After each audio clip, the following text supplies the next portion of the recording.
നമസ്കാരം. ആനകളെ ഇഷ്ടമില്ലാത്തവരായിട്ട് ആരും ഉണ്ടാകില്ല എന്നതാണ് യാഥാർത്ഥ്യം.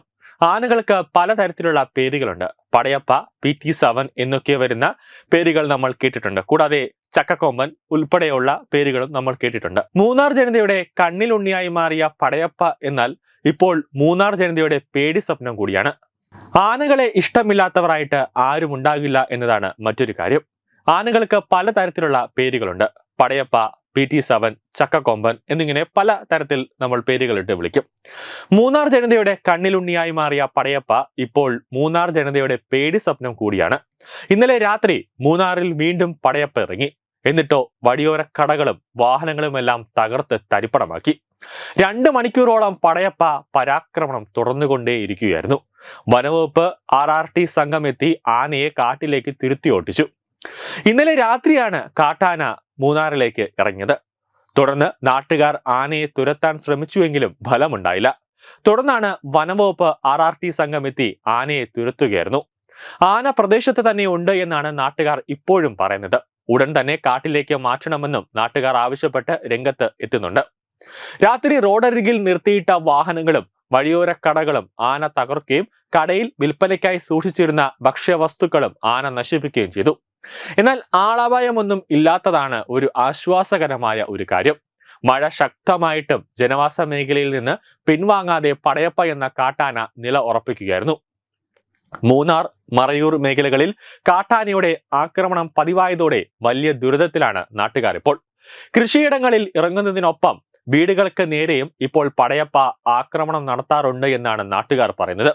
മാസങ്ങൾക്ക് മുമ്പ് മൂന്നാർ ഗുണ്ടുമല ന്യൂ ഡിവിഷനിൽ ഇറങ്ങിയ പടയപ്പ മണിക്കൂറോളം ജനവാസ മേഖലയിൽ നിലയുറപ്പിച്ചിരുന്നു. വ്യാപകമായി കൃഷിയും നശിപ്പിച്ചു. അന്ന് മറയൂർ പാമ്പൻ മലയിൽ 2 വീടുകളും അതിന്റെ മേൽക്കൂരയും പടയപ്പ തകർത്ത് തരിപ്പണമാക്കിയിരുന്നു. വീട് തകർത്ത് ഭക്ഷണവും കഴിച്ചാണ് പടയപ്പ പിന്നെ അവിടെ നിന്നും മടങ്ങിയത്. ഇതേ അവസ്ഥയാണ് വീണ്ടും ഉണ്ടായിരിക്കുന്നത്. ഏക്കർ കണക്കിന് കൃഷിഭൂമിയിലെ കരിമ്പ്, കമുക്, തെങ്ങ് തുടങ്ങിയ കൃഷികൾ പടയപ്പ ഏതാനും നാളുകൾക്കിടയിൽ നശിപ്പിച്ചിട്ടുണ്ട്. ആനശല്യം രൂക്ഷമാകുമ്പോഴും ആവശ്യത്തിന് വാച്ചർമാർ പോലും ഇല്ലാത്ത സാഹചര്യമാണ് നിലവിലുള്ളത്. പ്രദേശവാസികളാകെ ആന ഭീതിയിലാണെന്നും നാട്ടുകാർ പറയുന്നുണ്ട്. മുമ്പ് മദപ്പാടിന്റെ സമയം കാട്ടാന മൂന്നാറിലെ വിവിധ ജനവാസ മേഖലകളിൽ ഇറങ്ങി ഭീതി പടർത്തിയിരുന്നു.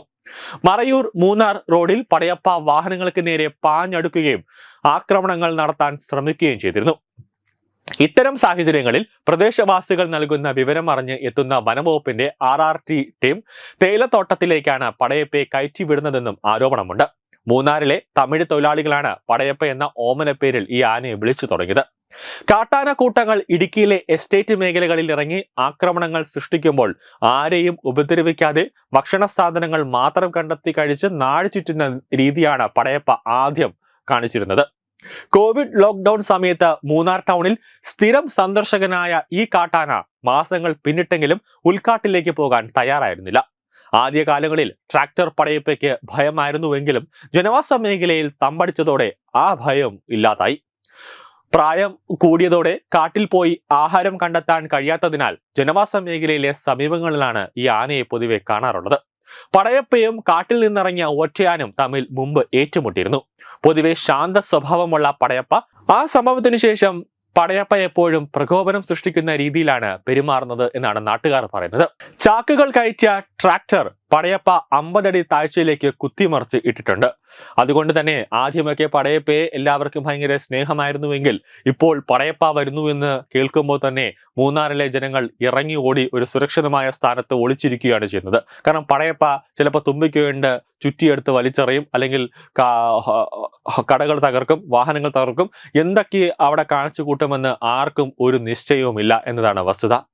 ന്യൂസ് ഡെസ്ക് തത്വമൈ TV.